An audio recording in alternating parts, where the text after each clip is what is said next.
Assalamualaikum warahmatullahi wabarakatuh. Alhamdulillahi rabbil alamin. Wa bihi nasta'in ala umuri dunya waddin. Summa assalatu wassalam ala khairi man ba'athahu Allah rahmatan lil alamin, sayyidil anbiya'i wal mursalin, Rasulullah Muhammad sallallahu alaihi wasallam wa ala alihi wa ashabihi ajma'in. Allahumma 'allimna ma yanfa'una wanfa'na bima 'allamtana wa zidna 'ilma innaka antal alimul hakim. Bapak-bapak, ibu-ibu, saudara-saudari jamaah rahimakumullah, marilah kita tak hentinya memanjatkan puja dan puji hanya kepada Allah, pemilik alam semesta beserta segala isinya. Dialah Sang Pencipta, Dialah Tuhan yang Maha Agung. Semoga tatkala kita mengenal Allah lebih dalam lagi, kita pun semakin memahami apa yang menjadi tanggung jawab kita dalam kehidupan ini. Selawat berangkaikan salam kita hadiahkan kepada Rasulullah Muhammad sallallahu alaihi wasallam.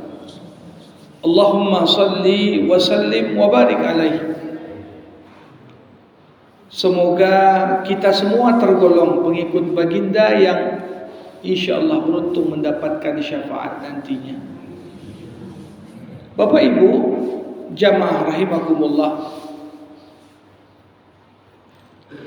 salah satu nikmat yang Allah Subhanahu wa taala anugerahkan kepada kita dan sudah sepantasnya kita mensyukurinya adalah nikmat kemerdekaan. Merdeka adalah tambahan penting dalam nikmat kehidupan. Kita diciptakan di muka bumi ini saja sudah nikmat.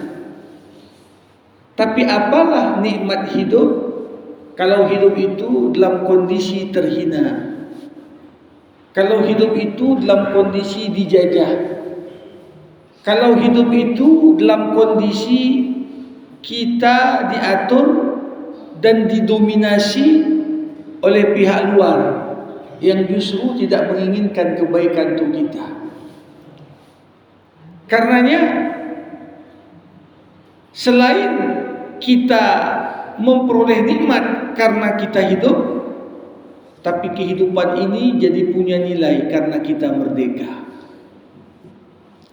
Maka wajar nikmat kemerdekaan itu dasarnya adalah bagian dari hak yang melekat pada setiap orang, atau yang biasa kita istilahkan dengan hak asasi. Allah Subhanahu wa taala tatkala menciptakan manusia, Allah ciptakan manusia dalam kondisi merdeka. Kalau kita lihat dalam kondisi seorang bayi dilahirkan, mau dia orang kulit putih, orang kulit hitam, sawo matang, apapun rasnya, apapun suku dan bangsanya, pada dasarnya ketika seorang anak dikeluarkan dari rahim ibunya, Allah Subhanahu wa taala ciptakan dia sebagai manusia yang merdeka. Ya. Karenanya bagaimana satu kelompok manusia dijajah oleh kelompok yang lain, itu bukan hanya bertentangan dengan hak asasi, tapi ini juga bertentangan dengan aturan Allah Subhanahu wa taala yang menciptakan manusia pada dasarnya itu sama di hadapan Allah. Jamaah rahimakumullah, salah satu hal yang luar biasa di bawah Islam untuk umat manusia Islam inilah agama pertama yang menjamin hak-hak sosial bahkan kepada kelompok manusia yang dulu diistilahkan dengan Buddha. Kalau kita mau jujur, bukan Islam yang ciptakan perbudakan. Rasulullah ketika diutus, Nabi mendapati realita di tengah masyarakat, sekelompok orang dianggap memiliki sekelompok orang yang lain. Bagaimana mirisnya kondisi seorang budak atau hamba sahaya. Jangankan dia memiliki barang, memiliki harta. Seorang budak tak punya harta, karena dirinya pun dimiliki oleh orang lain. Tuannya bebas untuk memperjualbelikannya.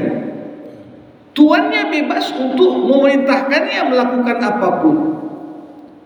Bahkan di zaman sebelum Islam, khususnya bagi kaum wanita, wanita-wanita dari golongan budak hamba sahaya ini hanya dijadikan sebagai barang, dinikmati, digauli, kemudian dijual, sama sekali tidak sejalan dengan nilai-nilai bukan hanya keislaman tapi juga kemanusiaan itu sendiri. Maka datanglah Islam. Islam datang, rahmat Allah untuk semesta alam, walaupun ketika itu tak mungkin dibatalkan perbudakan sekaligus,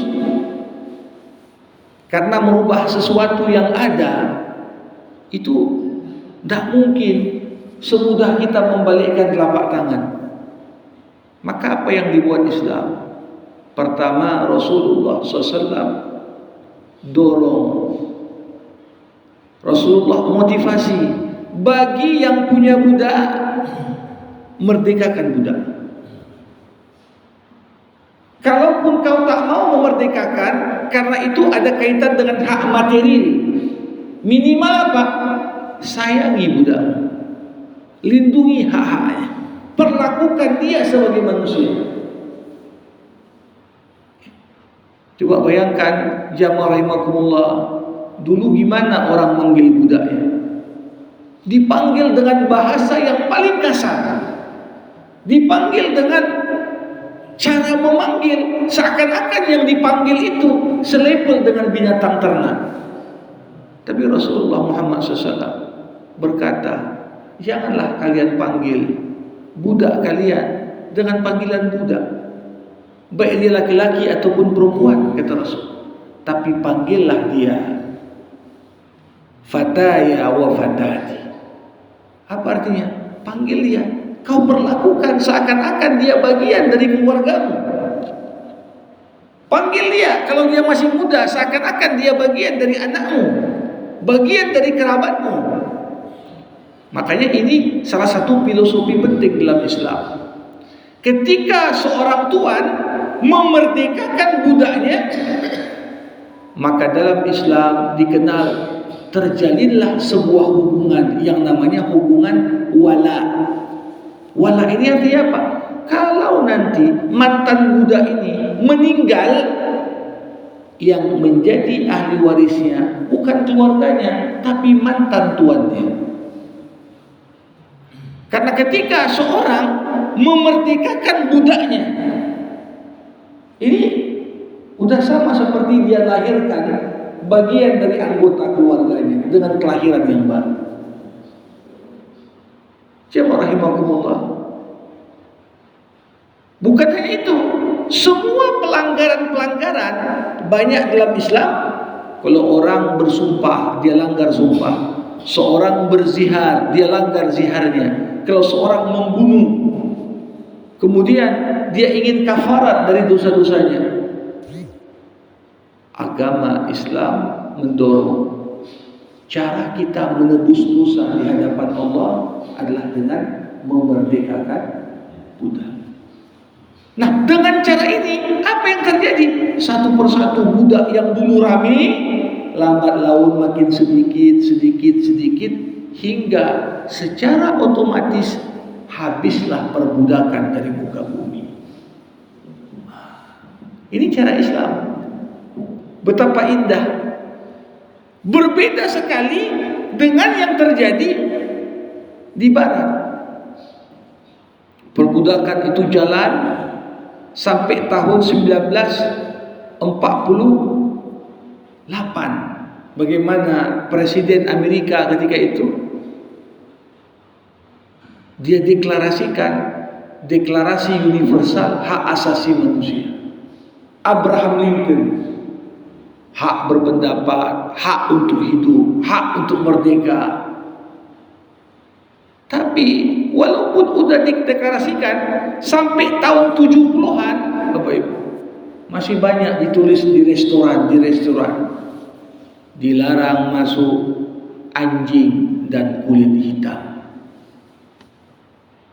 Tempat itu hanya untuk orang kulit putih. Beda warna, jangan masuk. Walaupun katanya sudah menjunjung tinggi hak asasi manusia. Coba bayangkan perlakuan mereka dengan apa yang dilakukan Abu Bakar As-Siddiq, sahabat Rasulullah Muhammad SAW. Ketika Abu Bakar melihat saudaranya se-Islam Bilal bin Abi Rabah disiksa, dijemur, dipukuli, dicambuki, padahal gak ada hubungan saudara antara Abu Bakar dengan Bilal. Abu Bakar seorang Arab Quraisy, Bilal seorang Negro dari Afrika. Tapi ketika Abu Bakar tahu Bilal ini sudah bersaksi tiada Tuhan selain Allah, Muhammad Rasulullah, nampak oleh Abu Bakar saudaranya disiksa karena dia seorang budak. Datang Abu Bakar, ditanyanya sama pemilik Bilal, wahai Umayyah, berapa kau jual budakmu ini? Kenapa kau mau beli? Ya. Ketika itu Umayyah ingin menghinakan Bilal di depan Abu Bakar. Apa yang bilangnya? Kau kasih recehan pun tak ku kasih. Untuk menggambarkan Bilal ini tak ada nilainya di hadapanku. Tapi apa kata Abu Bakar As-Siddiq radhiyallahu anhu? Abu Bakar berkata, berapapun kau minta, aku akan berikan demi saudaraku. Ini makna kemerdekaan yang sebenarnya. Merdeka bukan hanya ketika kita terbebas dari belenggu pihak yang menjajah kita, pihak yang mendominasi kita, tapi merdeka yang sebenarnya adalah ketika kita hidup dengan kesadaran ubudiyah kita semata-mata hanya kepada Allah Subhanahu wa taala, dan kita sebagai manusia tidak dikontrol dan dikendalikan oleh hawa nafsu kita. Itulah makna merdeka. Bapak Ibu jamaah rahimakumullah, 79 tahun usia kemerdekaan ini bukan angka yang kecil. Namun sebagai sebuah negara bukan juga angka yang besar. Umur negara beda dengan umur manusia. Manusia kalau udah 60 tahun dah pensiun ya. Apalagi usia 79. Jalan pun dah payah nih. Tapi apakah negara kalau udah 79 tahun kita bilang ini udah negara lansia ini? Kenapa? Karena sepanjang sejarah banyak negara yang umurnya jauh lebih panjang daripada itu. Pernah eksis dalam sejarah negara Ottoman, Turki Utsmani. Berapa usia Turki Utsmani dari lahir sampai bubar? Usianya mendekati 7 abad. 700 tahun. Mana perbandingan 79 dengan 700? Belum ada apa-apanya. Amerika aja Umurnya, kalau kita lihat dari mulai lahirnya revolusi Amerika sampai sekarang, umur Amerika itu ratusan tahun. Tapi tentunya usia 79 juga bukan usia yang kecil. Kita sekarang Bapak Ibu sudah sampai pada masa bisa dikatakan orang penduduk Indonesia, rakyat Indonesia yang betul-betul pernah merasakan penjajahan itu. Dari 200 jutaan sekian penduduk Indonesia, mungkin sekarang tinggal 2%-an lagi yang pernah hidup di usia penjajahan. Artinya siapa yang pernah merasakan penjajahan yang umurnya 80 tahun ke atas? Dia lahir sebelum merdeka, dia pernah rasakan gimana kejamnya Belanda, gimana ya kejamnya Jepang dan seterusnya. Inilah orang yang pernah merasakan, umurnya lebih lama daripada umur Republik ini. Nah, kenapa saya ingin tegaskan pada angka 79? Tadi saya katakan, mungkin orang-orang yang pernah lahir, hidup sebelum Indonesia merdeka, jumlahnya nggak banyak lagi. Disinilah kalau tidak kita resapi dengan baik, ini sangat bahaya. Kenapa?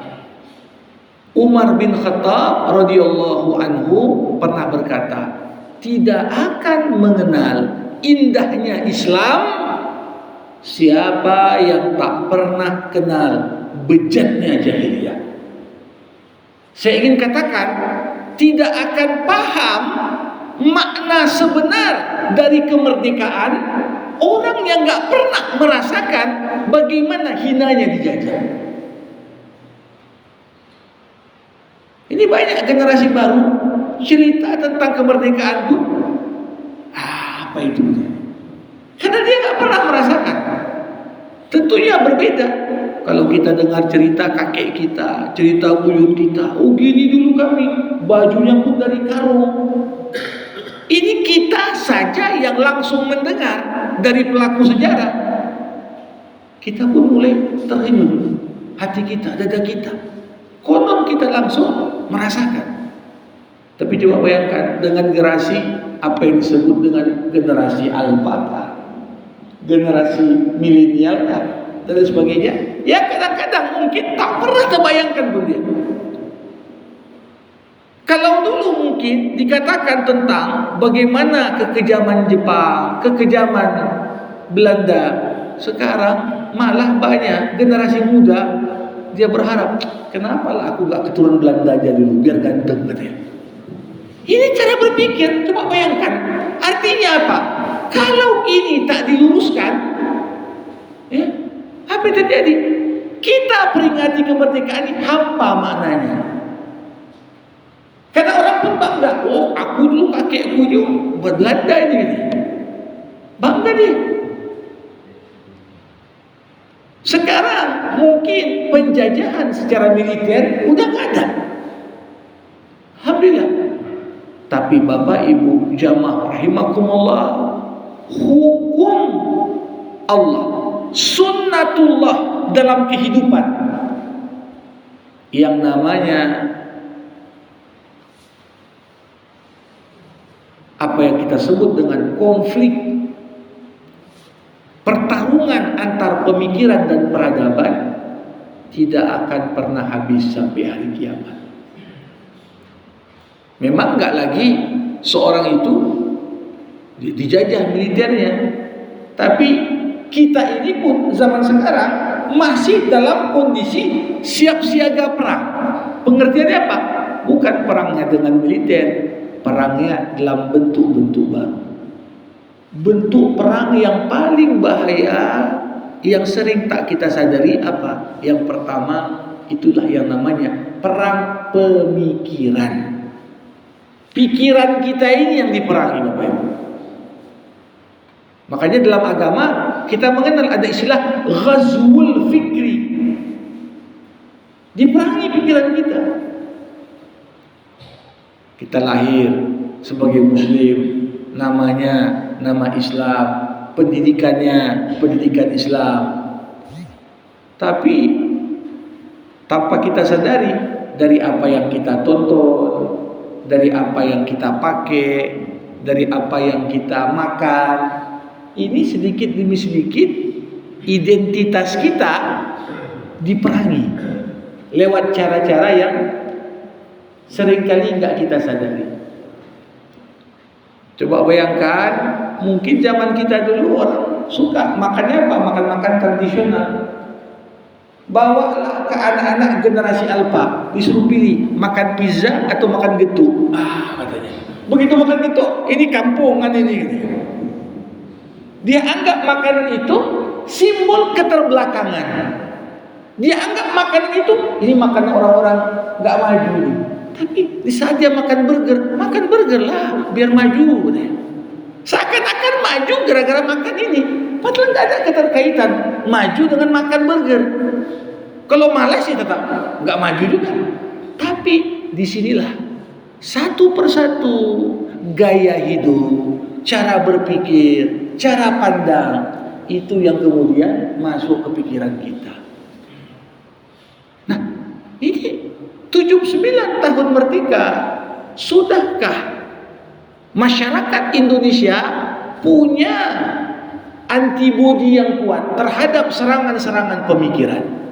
Ini pertanyaan.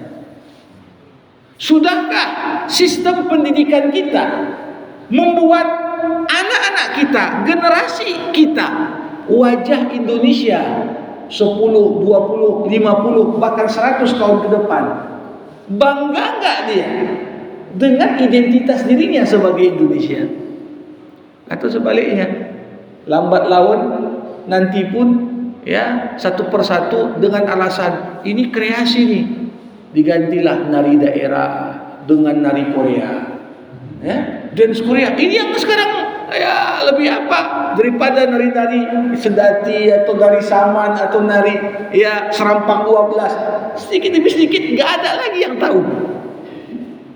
Pakaian daerah pun ditinggalkan. Lebih suka anak-anak meniru apa? Pakaian anime, cosplay. Pakai ini mirip kartun ini, mirip kartun tuh hilang. Yang paling berbahaya dari perang pemikiran, Bapak Ibu, jamaah rahimakumullah, kita terjajah dalam makna kita merasa inferior. Inferiornya apa? Rendah diri. Begitu nampak ada bule satu, seakan-akan dia dari planet yang berbeda, kita ya jadi babunya. Dan kadang-kadang ini kalau kita lihatlah dari mulai nonton sinetron apa semua, ini yang menjadi artis, yang jadi tokohnya yang blasteran semua, yang muka-muka lokal jadi pembantunya, supirnya. Ini salah satu bentuk penjajahan sebenarnya, tanpa kita sadari, diperangi pikiran kita sehingga kita tak bangga lagi sebagai seorang Minang, sebagai seorang Mendeleng, sebagai seorang padahal kekayaan Indonesia ini adalah bagian dari apa jati diri kita. 79 tahun sudah enggak kita punya filter yang kuat menghadapi perang-perang pemikiran tadi. Yang kedua, jamaah rahimakumullah, zaman sekarang bentuk penjajahan baru itu apa? Penjajahan ekonomi. Ini yang paling, siapa yang menguasai ekonomi negara lain, maka dia pada dasarnya menjajah negara itu secara langsung. Ini kalau kita lihat, semakin sebuah negara terlalu banyak ketergantungannya kepada pihak luar, ini kita sebenarnya mau terjajah. Kalau bawang pun tunggu impor, beras perlu impor, semua kebutuhan impor. Bayangkan ketika pihak yang mengekspor nyetop, kami nggak mau kirim kalian, macam mana? Di saat semua produksi tanah air sudah berhenti dan gulung tikar. Alhamdulillah. Ini potret yang sangat mengkhawatirkan sebenarnya. 79 tahun, berapa banyak pabrik-pabrik tekstil tutup dengan dunia global sekarang. Sekarang yang penting sama orang murah, udah bawa berkodi-kodi dari Cina barangnya yang masuk. Pabrik di sana terus berkembang, pabrik kita yang makin tutup. Begitu juga, ya. Jadi penjajahan ekonomi ini salah satu penjajahan. Kita nggak merasa. Coba bayangkan apa efek penjajahan ekonomi. Negara sekecil Singapura dengan Sumatera Utara aja, besar lagi Sumatera Utara, kecil kali. Tapi karena dia yang mengatur. Coba bayangkan negara sebesar Indonesia pun kalau Singapura bilang nggak berani kita. Nggak berani kita. Begitu bilang Singapura, ini kawasan melintas, ini kawasan kami, nggak boleh lewat situ. Coba bayangkan, ini potret gambaran. Jadi nggak perlu lagi bawa tank-tank, pesawat terbang. Ini penjajahan militer udah ditinggalkan. Karena penjajahan militer selama apapun hanya akan menyisakan dendam. Orang yang dijajah secara militer tak akan pernah mencintai yang menjajahnya. Tapi penjajahan model lain ini mampu dia mengkamuflase. Kita dijajah secara pikiran, tapi kita, ya, anak-anak muda pengen dia. Oh, kenapalah kita ini kenapalah aku dulu tak lahir di Amerika? Kenapalah aku tak jadi seorang Korea? Kenapalah aku tak jadi seorang Jepang? Ya. Walaupun sebenarnya dia sedang dijajah, tapi dia mencintai penjajahnya. Nah, ini bahayanya perang pemikiran itu, Bapak Ibu. Nah, bentuk penjajahan lain yang tak kalah penting adalah penjajahan di bidang politik. Kalau kita baca Undang-Undang Dasar 1945 di pembukaan, itu ada sebenarnya dua harapan penting dari pendiri bangsa yang, mohon maaf, sampai 79 tahun usia Republik ini harapan itu belum wujud. Dan itu menjadi celah besar. Celah besar yang menjadikan apa? Walaupun kita merdeka, kita sangat berpotensi terjajah dalam bentuk-bentuk yang baru. Pertama apa? 79 tahun Indonesia merdeka, masih banyak rakyatnya yang miskin dan belum sejahtera. Padahal tujuan merdeka apa? Supaya sejahtera. Supaya sejahtera. Nah, dalam Islam, Bapak Ibu, apa kata Rasulullah? Kadal fakru ayyakuna kufran. Hampir saja kemiskinan buat orang menjadi kafir.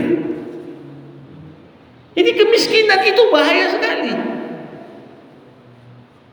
Kalau kita lihat angka kemiskinan yang cukup besar pasca Covid, dengan krisis yang sedang kita rasakan saat ini, yang paling merasakan efek krisis adalah kelompok menengah. Karena dulu penghasilannya cukup, bahkan berlebih. Bisa dia berzakat, bisa dia sedekah, bisa dia invest ini itu. Sekarang kelompok menengah ini jangankan invest, dengan harga kebutuhan yang naik pun dia pun mulai susah. Yang mungkin dulu dana tiap bulan untuk sedekah, untuk entertain, sekarang mulai diperketat. Dan ini dirasakan efeknya kemana-mana. Makanya di mana banyak kemiskinan, di situ banyak pemurtadan. Di mana banyak kemiskinan, di situ banyak misionari. Nah, ini data. Sekarang salah satu titik fokus pemurtadan paling kuat itu justru di Jawa Barat. Padahal Jawa Barat ini dikenal sebelumnya nih basis Islam kuat. Basis Islam kuat. Tapi sekarang banyak dimurtadkan sedikit demi sedikit. Kenapa? Karena miskin. Bapak Ibu, kita nggak pernah tahu efek kemiskinan ini luar biasa. Saya baru berbincang beberapa hari yang lalu dengan salah seorang pejabat yang dia menerima aduan-aduan tentang apa? Ceritalah dia tentang kebijakan pemerintah yang cukup kontroversial tentang apa? Sosialisasi alat kontrasepsi untuk anak-anak di sekolah. Saya bilang, apalah yang jadi pertimbangan itu bagikan. Dia bilang, enggak Ustaz. Ini di beberapa daerah, khususnya di Pulau Jawa, ini angka-angka pergaulan bebas cukup, ya, miris sekali.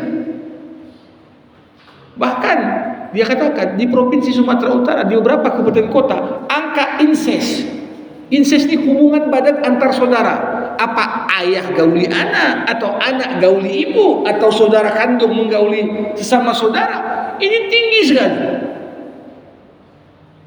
Kalau ditengok apa penyebab, ujungnya karena miskin.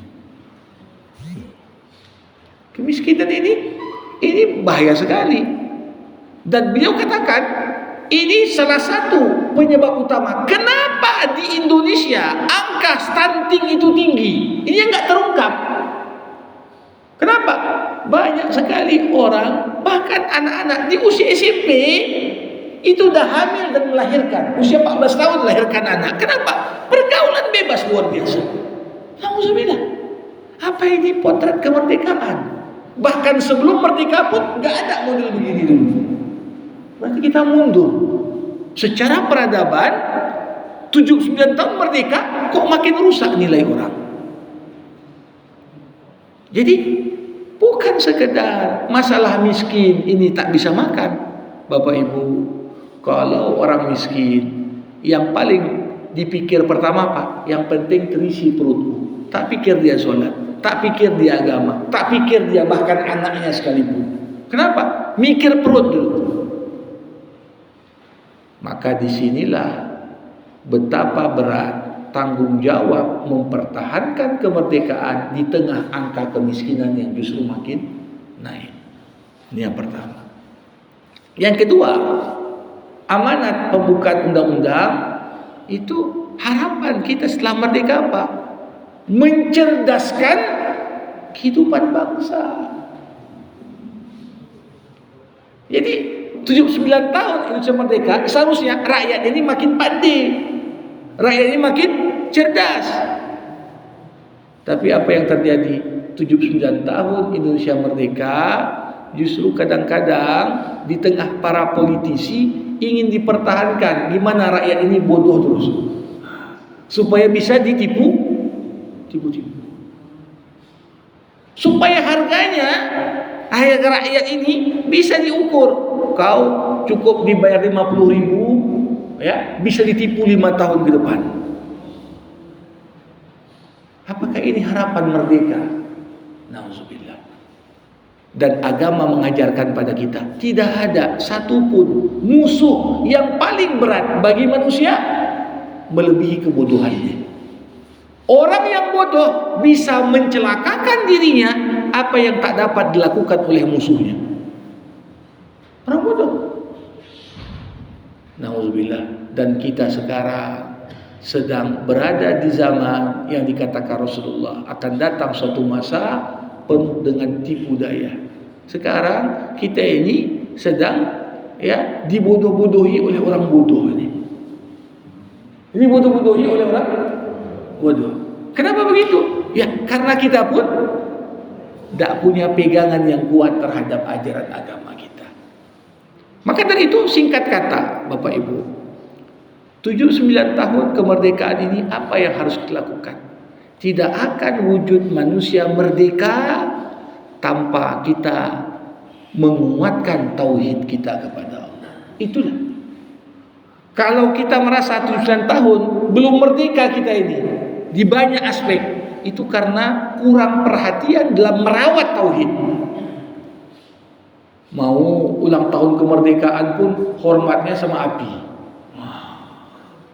Seharusnya justru tasyakuran, dikuatkan ketakwaan, bukan makin diperbanyak khurafat, diperbanyak hal-hal yang sifatnya mistis, hal-hal yang sifatnya wujudnya itu apa? Macam kita, ya, masyarakat tak beragama, justru percaya sama takhyul, khurafat dan hal-hal lain. Ini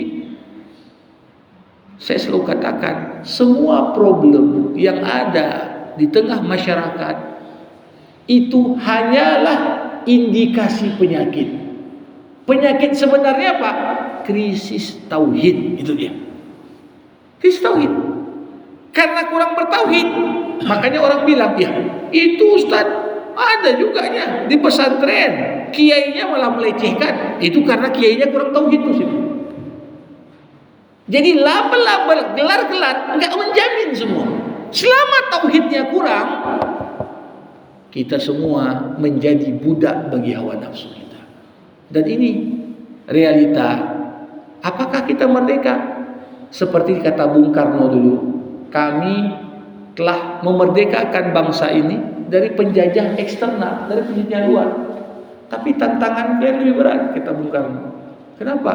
Yang menjajah kalian adalah sesama kalian.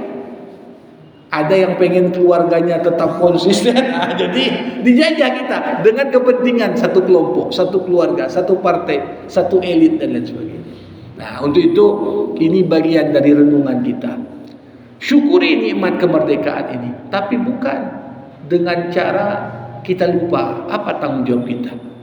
Jangan nikmat kemerdekaan justru tidak kita barengi dengan upaya untuk terus bagaimana kita memperkuat tauhid dalam kehidupan kita sehari-hari. Demikian yang dapat saya sampaikan sebagai pengantar di jumpa kita pagi hari ini. Pada Bapak Ibu jamaah rahimakumullah yang mau bertanya, berkomentar, sebelum saya tutup dengan doa, dipersilahkan dengan segala hormat.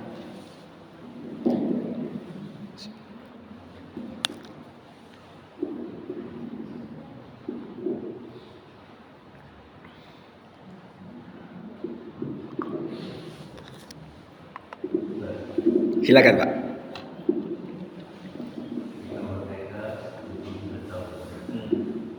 Tapi 79 kita tidak merdeka dengan segala kompleksitas keterbelakangan, khususnya dunia Islam kan terjadi pendangkalan akidah, kriminalisasi para ulama.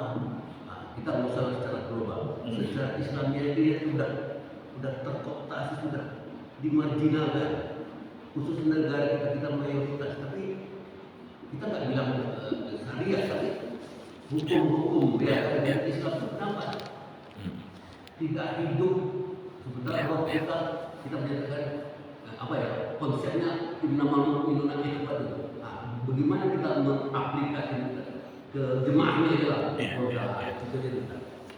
Bapak Ibu rahimakumullah, tepat sekali kalau dikatakan tadi, salah satu oleh-oleh yang cukup miris menjelang 79 tahun Indonesia merdeka sempat beredar bahwasanya kontingen paskibra dari seluruh daerah yang pakai jilbab saat perkenalan pun suruh buka jilbab dengan alasan ya supaya yang nggak pakai jilbab jangan terintimidasi dengan mayoritas. Ini logika macam apa ini? Apakah kemudian yang minoritas malah mengintimidasi yang mayoritas supaya kalian tak mengintimidasi kami yang intimidasi kalian, buka semua jilbab. Ini juga berpikir, apakah Indonesia kaya dengan seperti ini? Ini salah satu penyebab. Apa? Itulah kebodohan. Kebodohan. Konteks yang terjadi sekarang, ya, na'udzubillah. Apa yang terjadi? Ditaruh badan pengarah ideologi Pancasila orang yang tak paham Pancasila. Orang yang justru menginterpretasikan Pancasila seenak jidatnya saja. Dan ini hanyalah potret kecil dari banyak pos-pos lain yang saat ini sedang terjadi di negeri ini. Apa yang dikatakan Nabi? Apabila satu urusan diserahkan bukan kepada ahlinya, maka tunggulah kehancuran.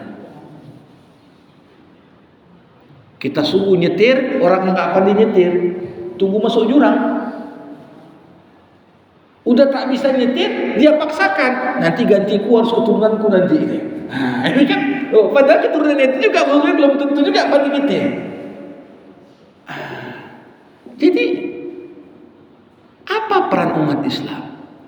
Bapak Ibu, peran umat Islam sebenarnya bisa sangat signifikan kalau umat Islam ini dikuatkan dengan peningkatan SDM yang mumpuni.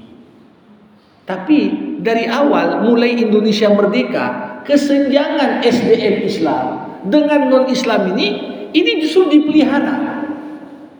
Dan mohon maaf, sayangnya banyak dari orang Islam pun tidak kurang peduli dia pada peningkatan SDM saudaranya.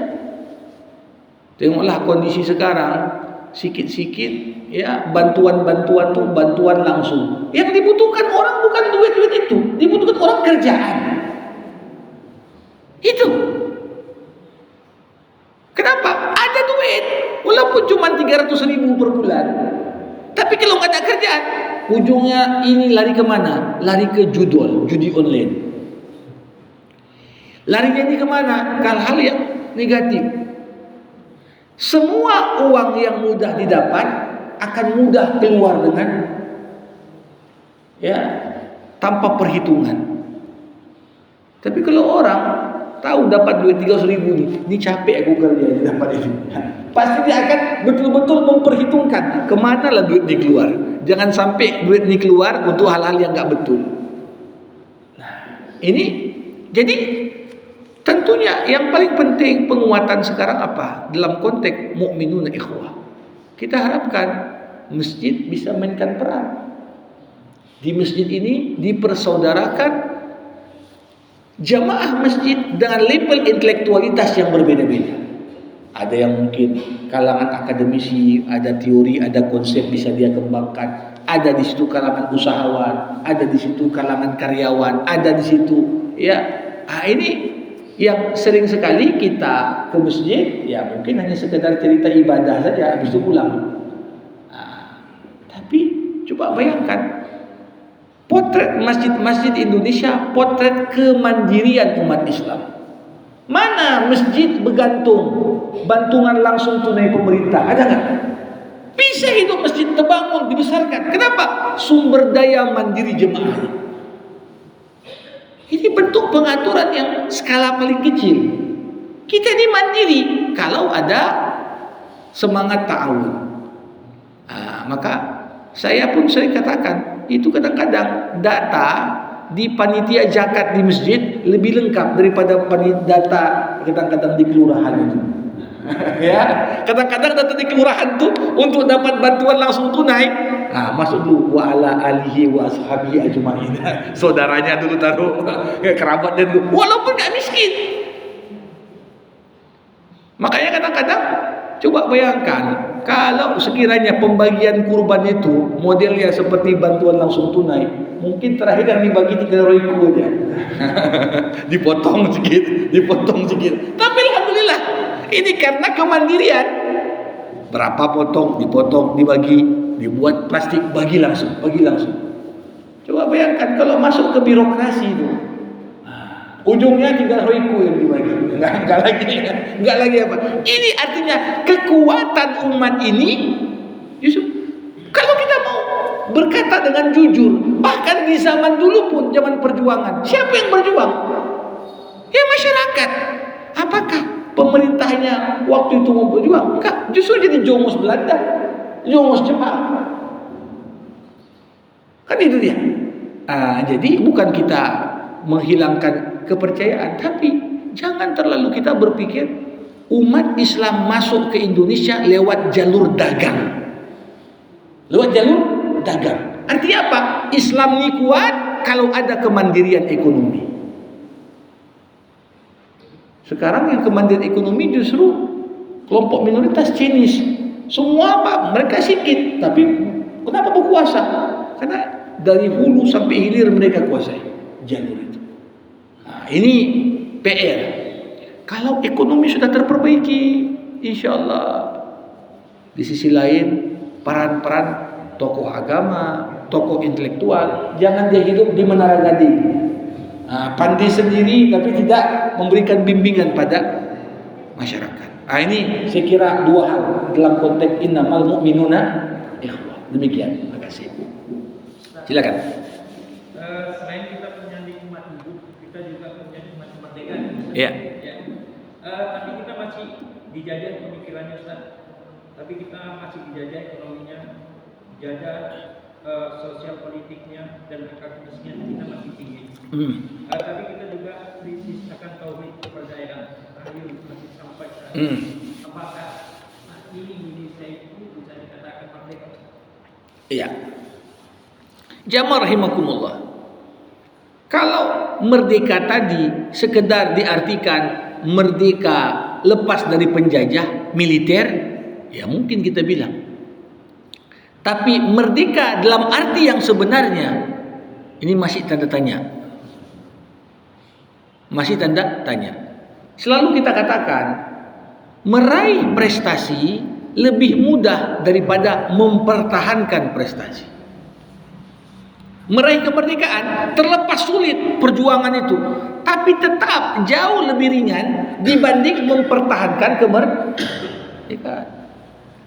Ya gimana bisa tetap berdaulat kalau tadi industri dalam negeri semuanya hancur lebur, ya, pengangguran makin banyak, ya, kemudian angka-angka pinjol, angka-angka judol, angka-angka seks bebas, ini apa yang bisa kita harapkan ini? Ya, dulu Presiden Nixon, Presiden Amerika, pernah berkata, yang kutakutkan, ini dibicara masih konteks perang dingin antara Amerika dengan Uni Soviet. Berkata Presiden Nixon, yang kutakutkan untuk menghancurkan Amerika ini bukan katanya nuklirnya Uni Soviet, tapi yang kutakutkan 3 hal. Apa itu? Pertama, beliau katakan angka perceraian yang terus bertambah di kalangan masyarakat Amerika. Waktu itu cerita tahun 70-an. Ya. Yang kedua, apa? Beliau cerita tentang penyalahgunaan narkoba. Ya. Yang ketiga, termasuk dia cerita tentang seks bebas. Nah, ini sebenarnya bibit-bibit kankernya. Kalau kita tutup mata, inilah yang akan menghancurkan negeri kita dari dalam. Bukan hanya begitu banyak ancaman dari Allah, tidak ada satupun masyarakat tersebar zina di situ kecuali mereka berhak untuk diazab Allah. Itu dalam hadis Nabi. Kalau kita anggap nggak apa-apanya itu, nggak percaya sama hadis Nabi. Nah, ini problem yang terjadi sekarang. Kita yang mengingatkan, ini kan hati-hati yang mengingatkan ribut kemudian jadi musuh bersama. Kau pun tak apa cakap-cakapnya macam tak cinta NKRI kau kata. Padahal orang menyampaikan ini berangkat dari rasa cintanya yang begitu dalam. Bukan artinya kita nggak sayang sama negara, tapi kita ingin menjaga negara ini. Nah, jadi bukan problem kita Bapak Ibu, kita kadang-kadang lebih suka mendengar kata-kata indah tapi bohong dibandingkan kata-kata yang benar tapi pahit rasanya. Kalau dibuka data-data itu pahit memang rasanya, tapi itulah realitanya. Tapi di pada tiap hari, oh nggak apa-apa hoax ini hoax yang membangun gitu ya. Hoax yang membangun. Ini ujungnya meninabobokan kita. Meninabobokan kita. Tapi kita buka fakta yang sebenarnya supaya jadi ini self kritik. Kita mengkritik diri kita masing-masing. Kita perbaiki mana yang kurang. Dan ini hal yang sangat penting saya kira, ya. Perbaikan di berbagai lini. Kalau bagi kita umat Islam, dimulai dari perbaikan di lini akidah. Akidahnya kita. Karena banyak orang zaman sekarang di masa seperti ini, ya mohon maaf, Tuhannya itu duit. Benar salah itu tergantung berapa harganya katanya. Hak dan batil tergantung berapa. Jadi mau menguasai Indonesia tinggal bayar aja ketua partai udah aman. Berarti rendah kalilah kita ketika kita menghambakan diri kita pada uang. Nah, jadi kalau dipakailah Belanda sama Jepang dulu, mana toko-toko itu yang dibayar, ya mungkin sampai sekarang belum merdeka juga kita dari penjajahan militer. Tapi ketika kita lepaskan diri dari menghamba pada selain Allah.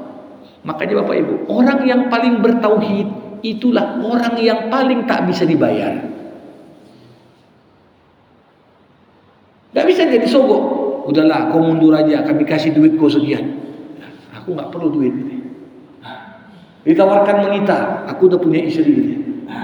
Ditawarkan ini, gak bisa dibayar. Kenapa? Makin kuat tauhidnya, makin dia itu kokoh seperti gunung, gak bisa dia digoyang-goyang. Tapi kalau orang gak kuat tauhidnya, hari ini bilang A, besok udah B. Ini kadang-kadang kita tengok partai Islam pun udah banyak masuk angin ini. Udah banyak masuk angin. Kita tak tahu apa bayarnya yang dulu belum cukup, ini dah pas kita. Jadi ini menjadi renungan bagi kita semua. Bahwasanya apa? Tantangan ke depan akan jauh lebih berat. Dan kalau kita mau anak-anak kita aman, kuatkan tauhidnya. Itulah yang membuat anak kita itu kokoh. Dimanapun rusak sekitarnya, dia tak akan terkontaminasi dengan kondisi-kondisi yang ada di sekitarnya. Wallahu a'lam. Demikian, terima kasih. Baik Bapak Ibu, mari sama kita tutup majelis ini dengan doa. Alhamdulillahirabbil alamin. Hamdan yuwafi ni'amah wa yukafi'u mazidah. Ya Rabbana lakal hamdu kama yanbaghi li jalali wajhikal karim wa li azimi sultanik. Allahumma salli ala Sayyidina Muhammad wa ashghilil zalimin bil zalimin wa akhrijna min bainihim salimin. Allahumma 'allimna ma yanfa'una wanfa'na bima 'allamtana wa zidna 'ilma innaka antal alimul hakim. Allahumma khtim lana bi husnil khatimah wa la takhtim 'alaina illa bi husnil khatimah. Rabbana zalamna anfusana wa in lam taghfir lana wa tarhamna lanakunanna minal khasirin. Rabbana atina fid dunya hasanah wa fil akhirati hasanah wa qina adzabannar. Wa sallallahu ala sayyidina Muhammad wa ala alihi wa sahbihi ajma'in. Walhamdulillahi rabbil alamin. Terima kasih. Assalamualaikum warahmatullahi wabarakatuh.